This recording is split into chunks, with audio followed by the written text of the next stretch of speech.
Welcome to Telugu రాజ్యం. ఈరోజు మనతో పాటు ఉన్నారు సీనియర్ జర్నలిస్ట్ భరద్వాజ్ గారు. వారితో మాట్లాడేద్దాం.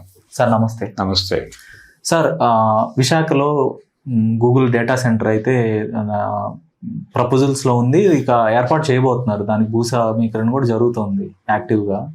సో ఈ నేపథ్యంలో విశాఖ వాసుల నుంచి భయాందోళన అయితే వ్యక్తం అవుతుంది. అంటే ఈ డేటా సెంటర్ వస్తే ఏంటి పరిస్థితి, భవిష్యత్తులో మనకు తాగటానికి నీరుండదా అనే ఒక ఆందోళన అయితే వాళ్ళలో ఉంది, వ్యక్తపరుస్తున్నారు బయటకు వచ్చి. అయితే ఈ క్రమంలో మరొక 3 డేటా సెంటర్లకు కూడా రాష్ట్ర ప్రభుత్వం అప్రూవ్ చేసినట్టుగా తెలుస్తోంది వార్త. ఆ ఏరియాకే.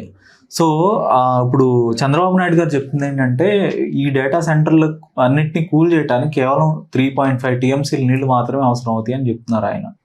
కానీ ఇప్పుడైతే విశాఖ తాగునీటి అవసరాలు చూసుకుంటే దాదాపు 7 TMCలు అనమాట. సో అందులో సగం డేటా సెంటర్లకి వెళ్ళిపోతుంది. సో ఆల్రెడీ ఇప్పటికే భూగర్భ జలాలు అడుగంటిపోయాయనే ఒక ఆందోళన ఉంది అక్కడ ప్రజల్లో. సో ఎక్కువగా క్యాంపెయినింగ్ అయితే నడుస్తోంది. అంటే యాంటీ డేటా సెంటర్లకి యాంటీగా వద్దు, విశాఖ వాసులు నిర్ద్వందంగా ఈ డేటా సెంటర్లు వద్దని కోరుతున్నామని సోషల్ మీడియాలో క్యాంపెయిన్ నడుస్తుంది. అలానే కొంతమంది మేధావులు, అక్కడుండే చదువుకున్నారు, రిటైర్డ్ ఉద్యోగులు, వాళ్ళందరూ కూడా రోడ్ల మీదకి వచ్చి పోరాటాలు చేస్తున్నారు. కమ్యూనిస్ట్ పార్టీలు కూడా వాటికి మద్దతు తెలిపాయి. సో ఏం జరుగుతుందంటారు? అంటే అభివృద్ధి అంటే చాలా స్పష్టంగా పరిశ్రమలు తీసుకురావటం, వాళ్ళకి స్థలాలు కేటాయించటం, వాళ్ళు ఇక్కడికి వచ్చి వ్యాపారం చేసుకోవటం, తద్వారా ఒక ఎకనామిక్ యాక్టివిటీని క్రియేట్ చేయటం. క్రియేట్ చేస్తే అక్కడికి వచ్చే జనాలకు టీలు అమ్ముకుని మీరు అందరూ బతకచ్చు కదా అనేది ఏలిన వారి ఉద్దేశం. చంద్రబాబు నాయుడు గారు మొదటి నుంచి చెప్తున్నటువంటి సెల్ఫ్ సస్టైనబిలిటీ అంటే ఆయన పెట్టించేటువంటి కంపెనీల దగ్గర టీ అమ్ముకుని బతకటమే. కాబట్టి దాన్ని ఒక నెరేటివ్గా ఆయన పదే చెప్పి జనాల బుర్రలోకి ఎక్కించే ప్రయత్నం చేస్తూ వస్తున్నాడు. ఇప్పుడు అక్కడ డేటా సెంటర్ వద్దంటే ఎంతమంది మెదళ్లలో నేను దీపాలు వెలిగించి ఉంటాను, అవన్నీ ఆరిపోతాయి కదా అంటాడు ఆయన. ఇవన్నీ అంటే మీకు ఎంప్లాయ్మెంట్ కావాలి, సంపద సృష్టించుకోవాలి అంటే కనీసం 4 చెంబులు నీళ్ళు ఇవ్వలేరా మీరు అన్న పద్ధతిలో మాట్లాడుతున్నాడు ఆయన. అందుకని మూడు ప్రాజెక్టులకి ఓకే చెప్పినా, 30 ప్రాజెక్టులకు ఓకే చెప్పినా చెప్తాడు ఆయన. అంటే ఒక డ్రైవే చేస్తున్నాడు ఆయన పెట్టుబడుల సమీకరణ కోసం. ఈ పెట్టుబడుల సమీకరణ కోసం డ్రైవ్ చేస్తున్నాడు. ఈ లోపు ఆయనకి ఇంకొక తలకాయ నొప్పి మొదలైంది ఇప్పుడే. ఇప్పుడు అమరావతి ప్రాంతపు రైతులలో నుంచి మొన్నటిదాకా వినిపించిన స్వరానికి భిన్నమైన స్వరం కొంతమంది ఆ ప్రాంతం నుంచి వెళ్ళి అమెరికాలోను లండన్లోను స్థిరపడినటువంటి కుర్రాళ్ళు వాళ్ళ సోషల్ మీడియా హ్యాండిల్స్లో ఒక ఆర్గ్యుమెంట్ ముందుకు చేస్తున్నారు. మా తండ్రుల నుంచి లేకపోతే మా తాతల నుంచి ఆ ప్రాంతంలో దాదాపు అంటే 1,00,000 ఎకరాలు అనేది ఆయన టార్గెట్. ఆల్రెడీ ఒక 38 ఆయన కంట్రోల్లోనే ఉంది చాలా కాలంగా. దశాబ్దన్నర దాటి వారి సన్నిధిలో ఉంది. రెండో వైపు మొన్న మళ్ళీ ఒక 40,000కి టెండర్ పెట్టాడు ఆయన. ఇంకా తీసుకోవాల్సింది ఇంకో 30-40 పెండింగ్ ఉందని మాట్లాడుతున్నాడు. అసలు ఇప్పటి వరకు ఇచ్చిన భూముల్లో వచ్చిన పెట్టుబడులు ఏమిటి, పెట్టిన కర్మాగారాలు ఏమిటి, యూటిలైజేషన్లోకి వచ్చిన భూమి ఎంత, ఒక బ్లూ ప్రింటో లేకపోతే ఒక శ్వేతపత్రమో ఇచ్చే దమ్ముందా ప్రభుత్వం గారు మీకు అని వాళ్ళు అడుగుతున్నారు. ఈ అడిగే ప్రాసెస్లో వాళ్ళు ఇంకొక మాట రైజ్ చేస్తున్నారు నెమ్మదిగా. అది ఇంకా నినాద రూపం దాల్చలేదు కానీ ఆంధ్ర ప్రాంతానికి వస్తున్న పెట్టుబడులు నెమ్మదిగా రాయలసీమకు తరలిస్తున్నట్టుగా అనిపిస్తోంది మాకు. ఈ కియా మోటార్స్ ఇవన్నీ అంటే మీరు ఈ ప్రాంతంలో భూములు తీసేసుకుని ఇక్కడ ఏదో చేస్తున్నామని ఇక్కడ జనాల్ని భ్రమలో పెట్టి మీ ప్రాంతానికి మీరు న్యాయం చేసుకుంటున్నారు చంద్రబాబు గారు అని కూడా 2-3 మాట్లాడేశారు. సో ఇదొక సినిమా నడుస్తోంది బయట. ఈ నేపథ్యంలో ఇక్కడ వైజాగ్ డేటా సెంటర్లకి నీళ్లు అవి తాగేస్తే మేమేం తాగాలి, అది ప్రథమ ప్రాధాన్యత అంటాడు చంద్రబాబు గారు. ఎలాగూ మనం తాగినా తాకపోయినా ఇంటికి వచ్చిన గెస్ట్కి నీళ్లు పోయటం మన బాధ్యత అని ఒక నైతిక వ్యవహారంగా మార్చాడు అనుకోండి. సో మీకు రోజు టాటా వాడో లేకపోతే కోకో కోలా వాడో ఇంకొకడో నీళ్లు తెచ్చి బాటిల్స్ ఇస్తాడు కదా ఇంట్లో. మీకు వచ్చిన ఇబ్బంది ఏంటి? ఓకే. మీరు సంపాదించుకునే మార్గాలు వెతుక్కోండి, డబ్బులు ఖర్చు అయిపోతున్నాయని ఏడవకండి. ఓకే. డబ్బులు ఖర్చు పెట్టడం, సంపాదించటం అనేది ఆధునిక సమాజ లక్షణం. మీరు గమనిస్తే హోటళ్లలో ఇదివరకు టిఫిన్తో పాటు నీళ్ల గ్లాసులు పెట్టేవాళ్ళు, భోజనం పెడితే గ్లాసులు పెట్టేవాళ్ళు, నీళ్లు మగ్గులో జగ్గులో పెట్టేవాళ్ళు అక్కడ. ఇప్పుడు చాలా హోటళ్లలో నీళ్లు ఇవ్వటం బంద్ అయిపోయింది. మీరు ఆర్డర్ చెప్పాక అటు తెచ్చి మీరు ఆర్డర్ పెట్టిన ఐటమ్స్ అక్కడ పాడేస్తాడు. అప్పుడు మీరు కూల్ బాటిల్ కావాలా ప్లెయిన్ బాటిల్ కావాలో చెప్తే ఒక కంపెనీ తాలూకా నీళ్ళ సీసా తెచ్చి అక్కడ పెడతాడు. అంటే వాడేదో ఇచ్చి మీరేదో తాగి మీ ఆరోగ్యాలు పాడైపోవటం ఎందుకు? సో మీ ఆరోగ్యం కోసం అని చెప్పి నీటి సరఫరా ఆపేసి ఈ నీళ్ళే అమ్ముతున్నారు అందరికీ. ఇళ్లల్లో కూడా ఇప్పుడు మీకు మంజీరా వాటరా ఇంకొక వాటరా పట్టట్లేదు జనాలు. బయటకు వచ్చి మినరల్ వాటరు అనే పేరుతో 20 రూపాయలు ఇచ్చో 30 రూపాయలు ఇచ్చో కొంతమంది, లేదు 100 రూపాయలు ఇచ్చి కొంతమంది, 200 ఇచ్చి కొంతమంది ఈ పెద్ద డబ్బాలు తీసుకెళ్ళి వంటకి దానికి వాడుతున్నారు. ఇది చాలా బిగ్ స్కేల్ బిజినెస్గా మారిపోయింది. మారిపోయిన తర్వాత ఈ డబ్బాలు ఎక్కడి నుంచో వస్తాయి మీకు. మీరు ఏం చూస్తున్నారు? భూగర్భ జలాలు వాడుకోవటానికి కూడా 2 డబ్బాలు వేసుకోండి. ఇప్పుడు తక్కువ స్థాయి వాటరు ఉంది, ఎక్కువ స్థాయి వాటరు అమ్ముతున్నారు అక్కడ. 200 రూపాయల నీళ్లు వంటకి వాడుకోండి, తాగడానికి వాడుకోండి, 15 రూపాయల నీళ్లు వాడుకోవటానికి మిగిలిన పనులకి కొనుక్కోండి. ఎందుకు మీరు సఫర్ అవుతున్నారు? మీ ట్యాంకుల్లో మీరు 200 రూపాయలు ఇస్తే మేము నింపుతాం కదా వచ్చి, అవి వాడుకోండి. అంతేగాని భూగర్భ జలాలను అయితే మీకు సంబంధం లేదు, అది మేము ఇచ్చుకునే వాళ్ళకి ఇచ్చుకుంటాము అనేది ఆయన. మేము వాటర్ ఏదో పద్ధతిలో ఇచ్చుకుంటామండి వాళ్ళకి, డెవలప్మెంట్ అది. ఇప్పుడు అక్కడ టీలు అమ్ముకోమని చాలా మందికి చెప్పాం మేము, ఆశ కల్పించాం ఆ ప్రాంతం వాళ్ళకి. వాళ్ళు ఏమైపోవాలి? ఓకే. కాబట్టి ఒక ఎంప్లాయ్మెంట్ క్రియేషన్ అంటే అదే. సార్, చంద్రబాబు నాయుడు గారు ఎప్పుడు పారిశ్రామిక అభివృద్ధి అంటారు, లేదంటే కంపెనీలు వస్తాయి, కంపెనీలు రావాలి, వాళ్ళకి భూములు కేటాయింపులు, విద్యుత్ కేటాయింపులు, అనేకమైన నజరానాలు. సో ఇప్పుడు ఆ పరిశ్రమల్లో పనిచేయటానికి మనకి స్కిల్డ్ ఎంప్లాయీస్ అయితే కావాలి. స్కిల్డ్ ఎంప్లాయీస్ కావాలంటే చదువులు బాగుండాలి. ఇప్పుడు పేదల్ని విద్య వైపు నడిపించకుండా దాన్ని పక్కన పెట్టేసి ప్రభుత్వ పాఠశాలని మనం నిర్వీర్యం చేసి పరిశ్రమలకి ప్రాధాన్యత ఇచ్చినప్పుడు వేరే రాష్ట్రాల వాళ్ళే కదా అందులో బాగుపడేది. వేరే రాష్ట్రాల వాళ్ళు కాదండి, వేరే దేశాల వాళ్ళు. వేరే దేశాల వాళ్ళు బాగుపడతారు. వాళ్ళు వచ్చి ఇక్కడ ఉంటారు. లేదంటే ఎవరైతే ప్రైవేట్ విద్యని యాక్సెస్ చేయగలుగుతున్నారో, క్వాలిటీ విద్యని, వాళ్ళు మాత్రమే కొంత మేరకు వస్తారు. అది వాళ్ళు కూడా కొంత మేరకే వస్తారని చెప్తున్నాను. ఎందుకంటే ఎడ్యుకేషన్ క్వాలిటీ ఏమిటి అనేది కూడా చూడాలి ఇక్కడ. అంటే రకరకాల సమస్యలు లింక్ అయి ఉన్నాయి దీనిలో.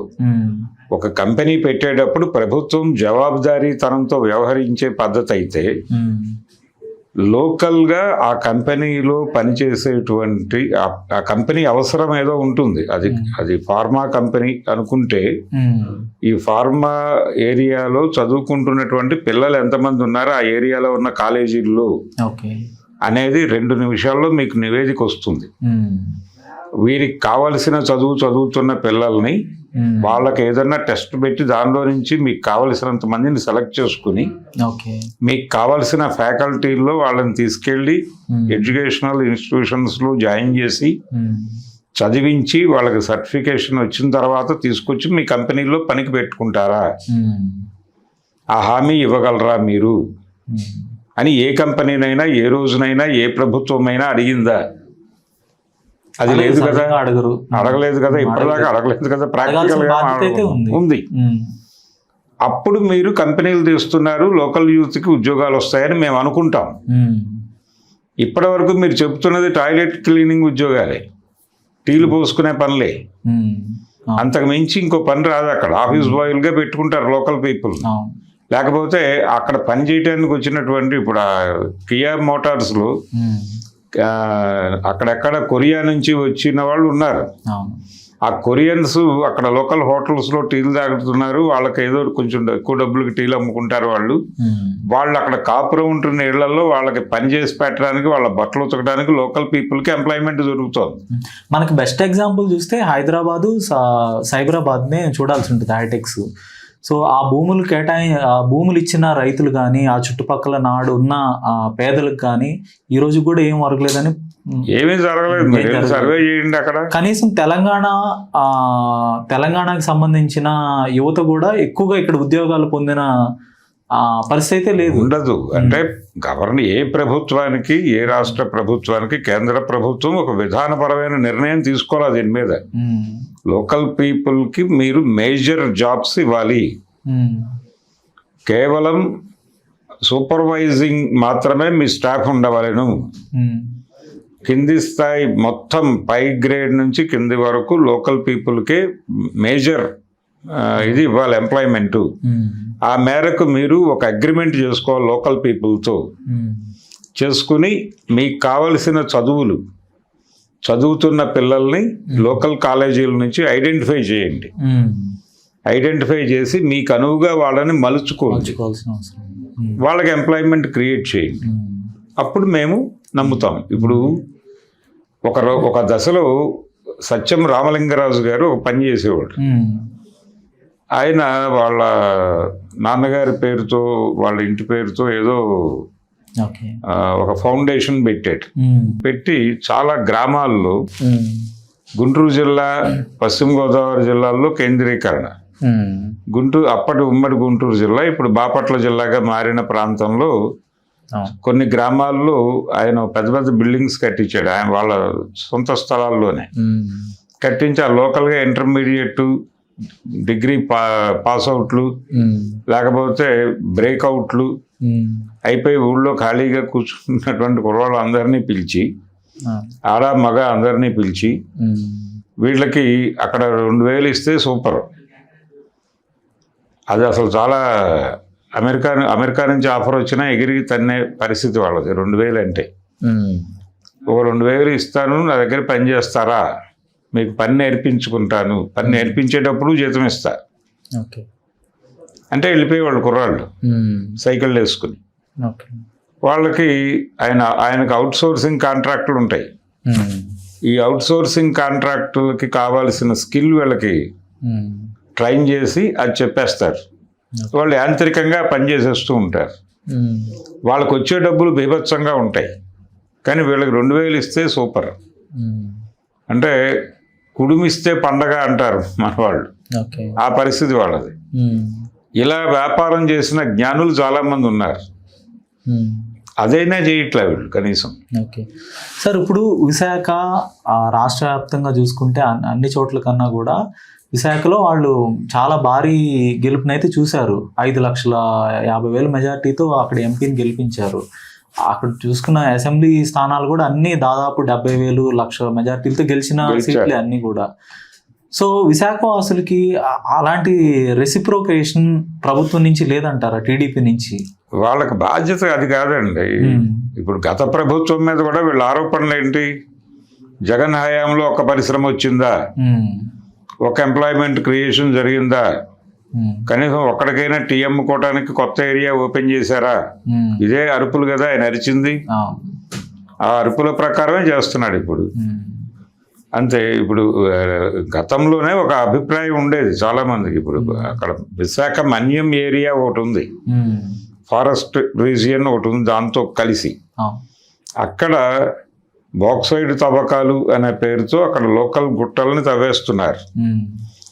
ఆ గుట్టలు ఉండటం వలన విశాఖకి నీళ్లు వచ్చేవి.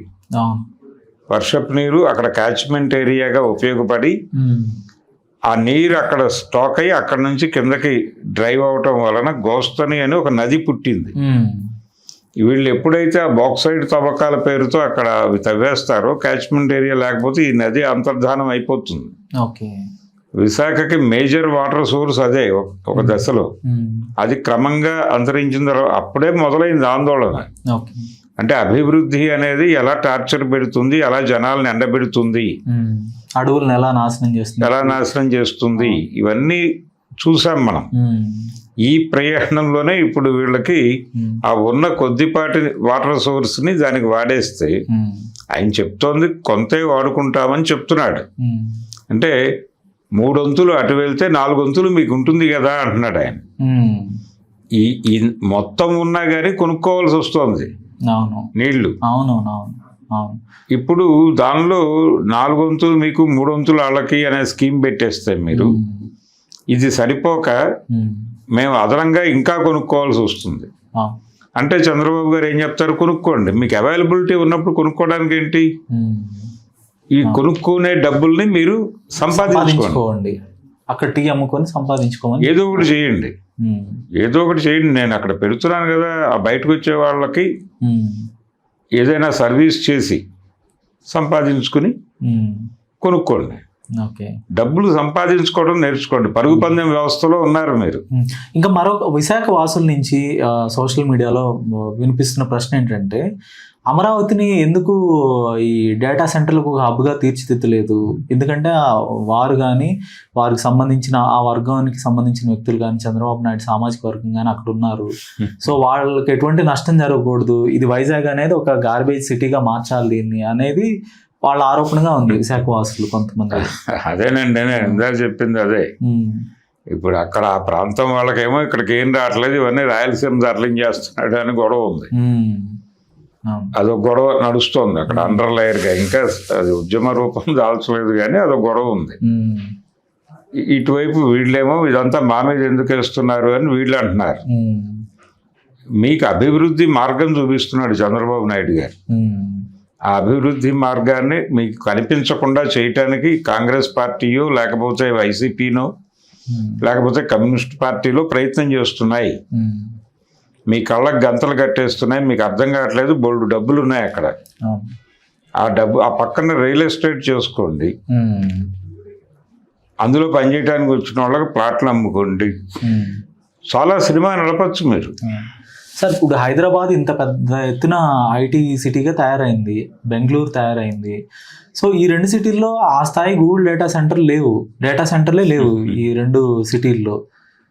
మరి డేటా సెంటర్ లేకుండానే విశాఖను అభివృద్ధి చేయొచ్చు కదా ఆయన ఆయనకు ఒక అభివృద్ధి మోడల్ గూగుల్ డేటా సెంటర్. నిజానికి అమెరికాలో పెట్టడానికి అక్కడ ఏదో సమస్యలు వచ్చి అక్కడ ప్రజలు వ్యతిరేకిస్తే అక్కడి నుంచి ఇక్కడికి అక్కడ వద్దు అన్న తర్వాతే దాన్ని ఇంకో చోట ప్లేస్ చేయాలనుకున్నప్పుడు మనవాడు తెల్లారలేస్తే ప్రతి ఆఫీస్లోనూ ప్రతి సిస్టంలోనూ మొదట పుష్ అయ్యే లెటర్ ఏపీ గవర్నమెంట్ లెటరే.